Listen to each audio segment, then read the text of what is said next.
Hello, my name is Mrs. Murdoch and I'm here to help you with your home learning.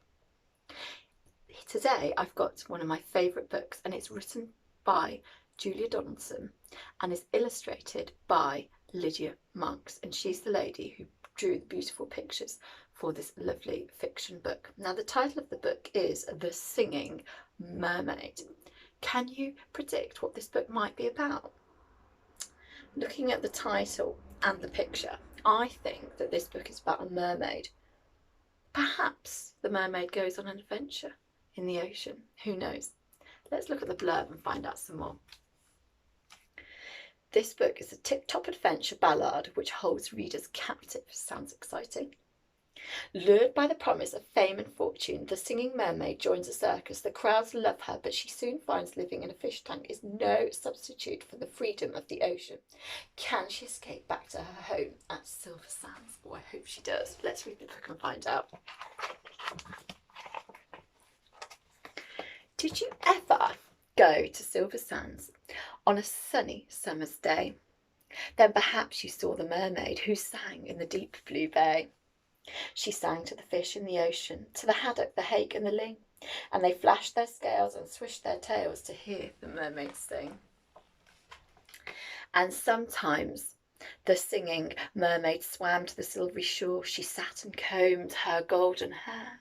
Then she sang some more.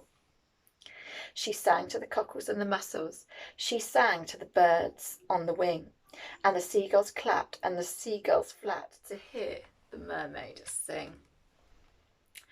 When Sam Sly's circus came to town, Sam took a stroll by the sea. He heard the mermaid singing, and he rubbed his hands with glee. He said, "I can make you famous. I can make you rich," he said. "You shall swim in a pool of marble and sleep on a fine feather bed." That sounds very lovely. Do you know what marble is? Marble is a very expensive rock with lovely, pretty patterns on it. "You shall sing for the lords and the ladies. You shall sing for the queen and the king. And young and old will pay good gold to hear the mermaid sing."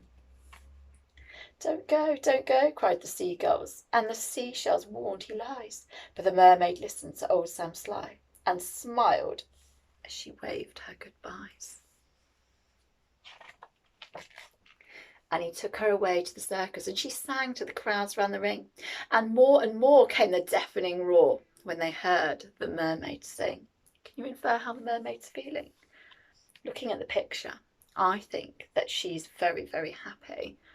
And the text here tells me the crowds were really cheering, which suggests that she was getting a lot of love and respect from them for how good she was at singing.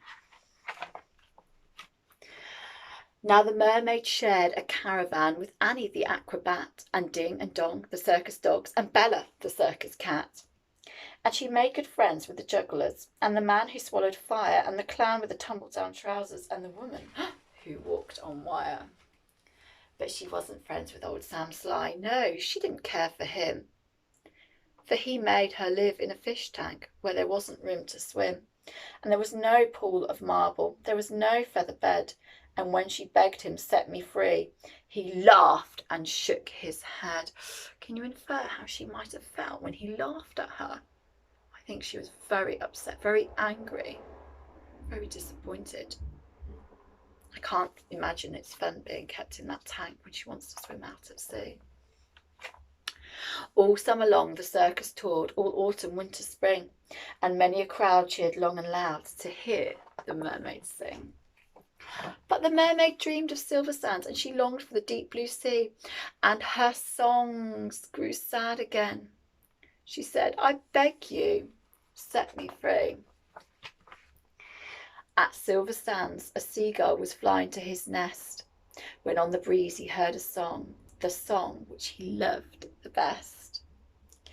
And he followed the song to the caravan. Sam Sly was about to lock it. The seagull watched as he turned the key and slipped inside his pocket. Can you predict what the seagull might do next?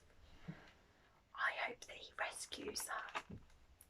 The seagull waited till Sam had gone. Then he perched on the windowsill and tap, tap, tap at the window. He tapped with his yellow bill.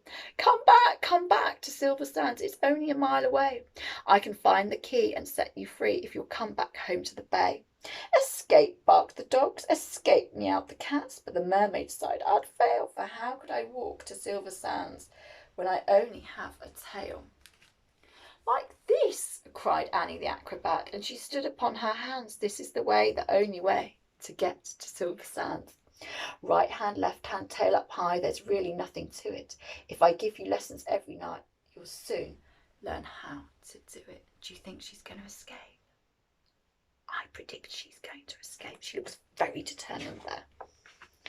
Next week, while Sam was snoring, the seagull stole the key. He carried it off to the caravan and set the mermaid free. And he flew ahead to guide her as she walked upon her hands all along the moonlit road that led to Silver Sands. And the creatures on the seashore and the fish beneath the foam jumped and splashed and danced with joy to have the mermaid home. And she sang to the cockles and mussels, and she sang to the birds on the wing, and the seashells clapped and the seagulls flapped to hear the mermaid sing. Did you enjoy that story? What was your favourite part? I really liked the ending. It was a very happy ending. The mermaid was very happy. She was back in the ocean where she belonged, and she could play with the shells, she could play with the fish, and she could see her friends, the seagulls. Thank you for listening. Hope you have a lovely day. Goodbye.